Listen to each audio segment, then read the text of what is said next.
I just got into Beatlemania at the age of 24.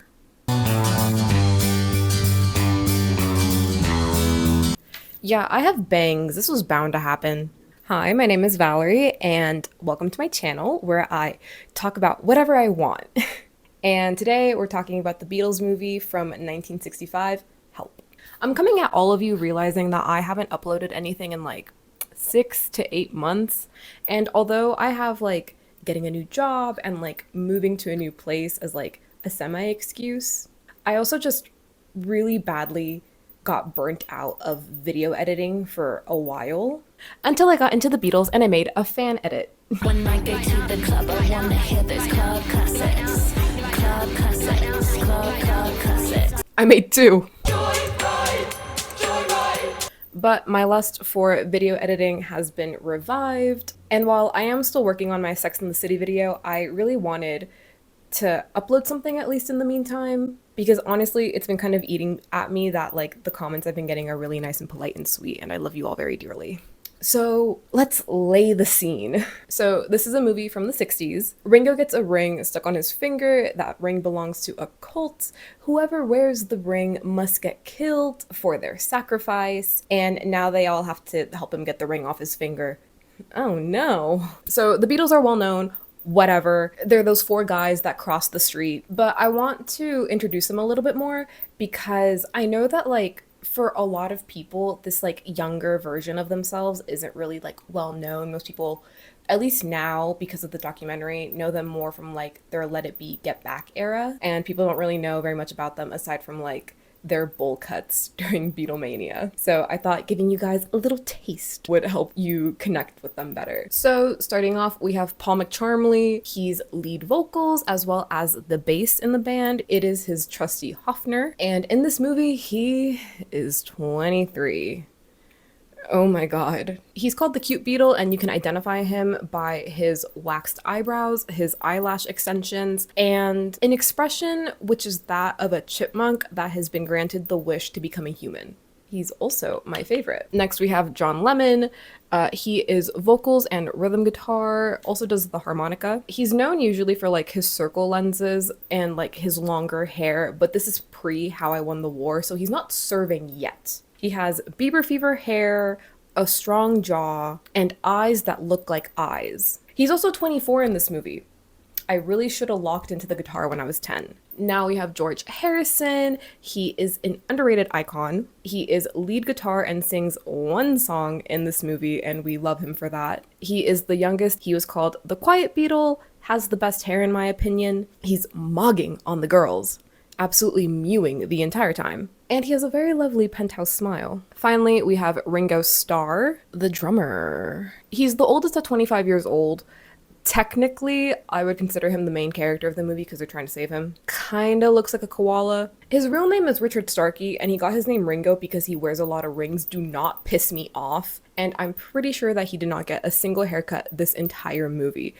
He is serving Bob. And let me tell you, I love a bitch with a bob. You do not give a fuck. Now, I would be remiss not to say that these men were so incredibly high this entire movie that I would consider it an act of God that it even got finished. Richard Lester, a man, their director, quit 3 times. Half of the places they go to, tax write-offs. At one point, they're so doped up, they just start ad-libbing. I love it. So we're setting the scene of our James Bond parody, and yes, this is a parody movie. Rip the Beatles, y'all would have loved the Scary Movie franchise. So we have brownface in this movie, and that is something that we have to confront now and slightly push through because this is a vaguely Indian cult that is being played by British people in severe foundation, and they, quite frankly, did not have to do any of this. Like, none of this was needed. Personally, I think instead of a racist interpretation of an Indian religious group, they should have done an American one a la when the Beach Boys had dinner with the Manson family post-murders. Okay, so look, we're starting with the cult. They're speaking English. The girls are serving face, admittedly. And we have our sacrifice for Kylie, who, mind you, is an actual goddess. Like, this is an actual goddess that they're parodying. But guess who stops them? Because the sacrifice doesn't have any ice. Absolute Cuntrist Ame. I love her. And who has the ring? O was his name, O.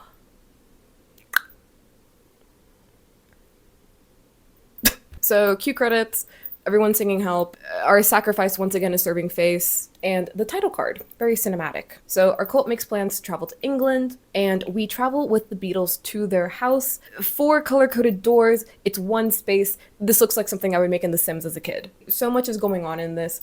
Ringo has vending machines in his walls. A guy is chopping George's grass with wind-up teeth.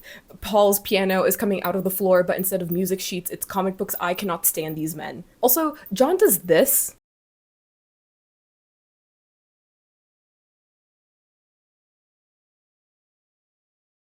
And it's like, to promote his newest book, A Spaniard in the Works, do not piss me off. Also, outfit change while the leader of the cult is plotting. I need all of us to keep an eye on Ame's outfits the entire movie. Iconic costume designer Julie Harris. Literally stunted like no one else did. You will be missed and always remembered. We initiate plan B for basic. Get the ring off while he's asleep. They're all tucked in, including George's gardener on the floor. Massive flop. No, I mean, with a fishing rod. I wouldn't touch you with a plastic one. Next day, the leader is trying to bribe Paul to cough up the ring with gold. Ame is giving us chic, and they are all confusing all of the Beatles for Ringo. Also, George thinks that she's flirting with him. We also get our first montage of the movie. Very sexy. Magnet in an elevator, snatching his hand inside of a post, giving Ringo body dysmorphia at a public scale, and a very, very important moment in a bathroom. George's body was tea, and I can understand why the British were coming. So afterwards, we get the guys in the recording studio. They're playing You're Gonna Lose That Girl while Ringo is smoking and playing the drums. I know that room smelled nasty. Literally no one cares that Ringo got attacked multiple times. You guys, we just had the craziest moment in the bathroom. Do you guys want to have a jam session about it? Great song though. 1960s, Still Your Girl. So anyways, we're kind of Looney Tuning this, and Ringo's about to get his hand sawed off. Ame saves the day while serving pediatric dentistry, and Ringo shows us his acting chops and proves how he was able to star in 20 movies after the band broke up. Who are you? Will you explain everything when the opportunity presents itself? Please. Okay.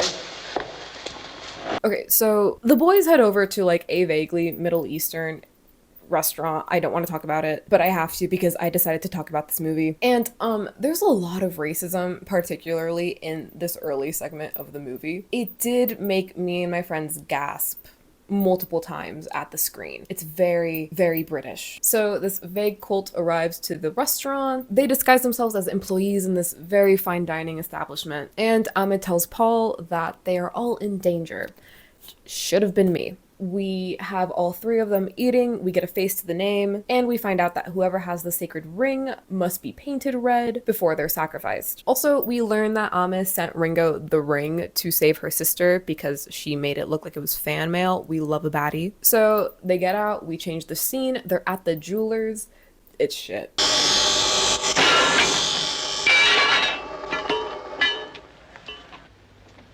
So they're recommended instead to go out with some scientists. Now, can we have a discussion about nepotism twice removed? Because this man, Professor Foote, do not irritate me with his name, Victor Spinetti, only got into this movie and A Hard Day's Night and a couple other Beatles films because George's mom threatened to not go to any of the premieres if he was not in any of these movies. Everybody say thank you, Mrs. Harrison. Also, the other scientist plays Veruca's dad in the OG Willy Wonka. So I love looking at this scene because it makes it so obtusely obvious how little direction these men were given for their actual acting in this movie, because they just walk around and get way too close to the actual actors. And like George has said like 3 lines so far, and it's just like a whole thing. But anyways, they end up trying to use magnets to get it off of Ringo. It's a flop. It's a failure.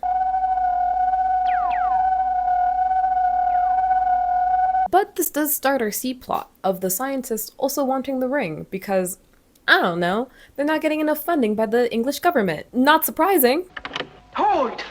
Let me tell you, her job in this movie was to serve looks. That's the only thing Amit is here for. So Paul vouches for her, should have been me, and they take her back to their place. We get another jam session. This time it's to John's You've Got to Hide Your Love Away. And I have to say that if there's one thing that I appreciate, it is how Amit is sitting at the very end of the couch, very politely with her purse on her lap, and she looks like she's ready to run at any given moment, because I too would be behaving that way if a group of 4 men started to serenade me all at the same time about a song about their gay manager. Love you, Brian. But she's very happy because we learn that her sister is safe because it's been 24 hours, so she is no longer the designated sacrifice. But that also means that officially now, anyone who's wearing the ring is the newest sacrifice, their newest victim. She also has a solution for all of their little problems. Intermission. End of intermission. She's gotta shrink his finger. Good thing his hands are still big. Too bad Paul gets it in the thigh instead. So they're looking for him, and we get some very fun times with microphilia. Also, the 2 scientists think that the best way to disguise themselves is as a gay couple. Don't look to right or left. They might take us for innocent bystanders. Our men get ambushed. It's all it's a lot. I like to believe they did their own stunts here. And also Ringo gets painted red. Also, the scientists have a gun. It's a flop. This entire process is a flop. It's embarrassing. They think that they stomped on Paul. Everyone needs to get a grip. So we skip to the Austrian Alps. Let's just take a trip. And that means another montage. And it's also actually my favorite one. It's To a Ticket to Ride. It's iconic. There are sledding scenes. They're superimposed imagery of all 4 of them with the red and white striped scarf. It's adorable. Again, let us thank Julie Harris. A moment of silence for this absolute stunner.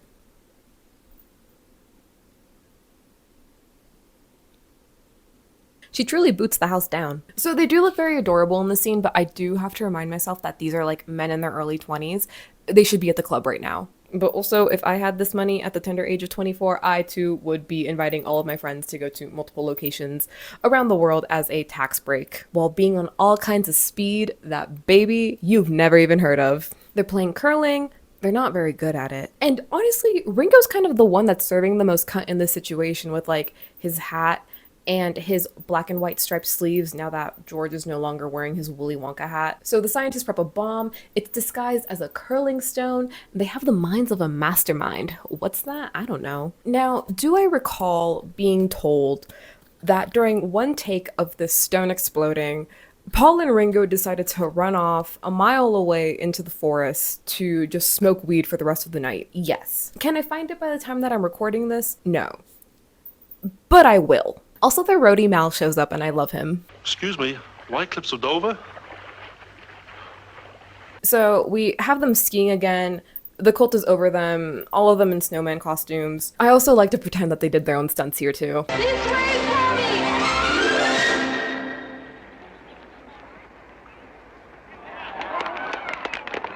Who the hell directed this? I just know it must have felt so good as a symbol to be chewed by George Harrison like that. Also, as I type my script by this point, I realized that I have yet to say the name of the cult leader. It's Clang, by the way, if you even care. Perhaps if we gave away free tickets to the youth organization. He's the one with the flamethrower.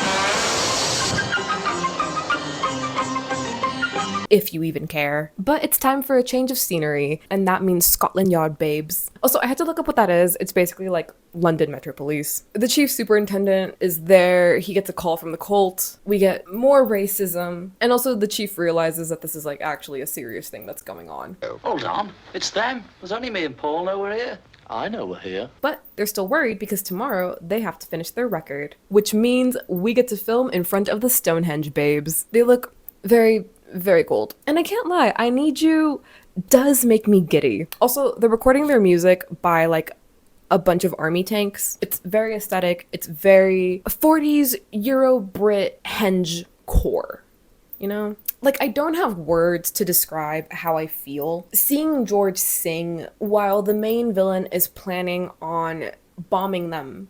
But it's a dual feature because we get little pieces of The Night Before, great song, fab song. They're laying the bomb beneath them babes. They're being plotted against babes. I genuinely have like no words other than like, imagine being like a Beatlemaniac girl.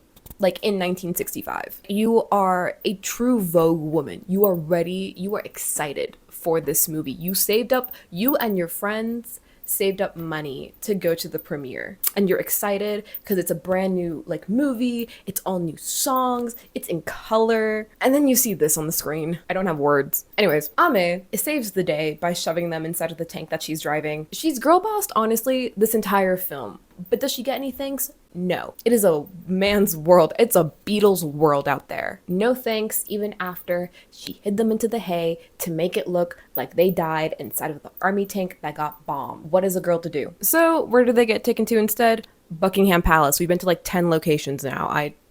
My God. Except it's not Buckingham Palace because they could not get the rights or the accessibility to film there. They're also trying to convince Ringo to lose his hand, and they're also ad-libbing.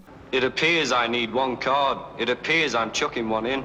Very light-hearted. Discarding it. They're talking about your finger, you know. This is a very notable moment for them being either so hungover or so high that they really truly did not want to act that day, and they were not getting any of their lines right. Doesn't make a difference either way. Can't really tell. Their bad acting gets them caught, and they're almost gassed out before they run off, and we get a clip of the scientists bogging down on them. You get to a point in this movie where like you realize that they're kind of just staying in places like 10 minutes at a time. And what does that mean? Now they're at a pub. Truly, genuinely, when I say that these men are at the front line of the I do not give a fuck war. Also, by this point in the script, the movie's like genuinely starting to piss me off because Ringo falls down through a hole in the floor and they jump out a window. And I so badly wish that they did their own stunts. This is also the segment where like a tiger appears, and my friend Holly, when we watched the movie, gasped in delight because she thought that Ringo was about to get eaten alive. They make him sing Beethoven's Ninth Symphony because it's Roger, the famous Bengal tiger that recently escaped this morning. Good Lord, it's Roger, the famous Bengal man-eater who escaped from the London Zoo this morning.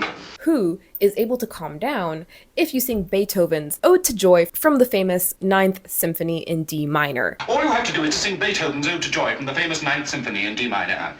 Of course, why didn't you think of that, you twit? Honestly reminds me of dads when they're drunk at a bar. John has his harmonica with him. I cannot stand these men. But they disguise themselves to head over to the Bahamas, literally 3 minutes per location, people. And also Ringo at the airport looks terrifyingly like how he did when he was in the 80s. It's actually very unnerving for me. So they move locations, and you guys know what that means. Yep. Another music video. It's another girl. They're very much having fun. It's all very cute. God,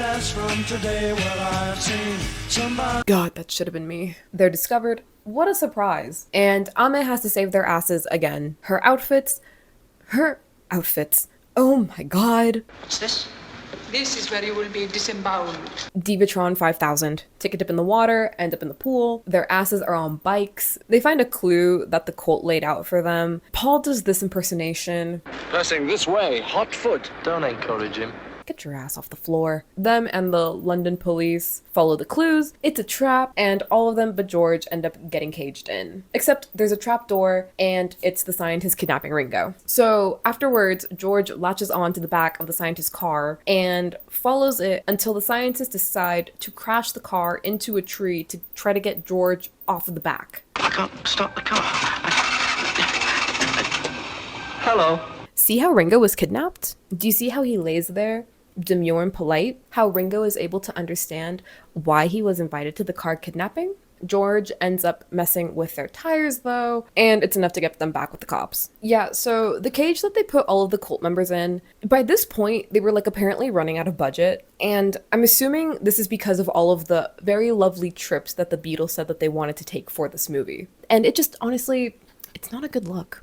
So Ringo ends up getting caught by the gay scientist. However, I don't think love won this time. And Ame, always a serve in her scuba outfit this time, mind you, comes to save his ass again. Let's see if we can find an Right!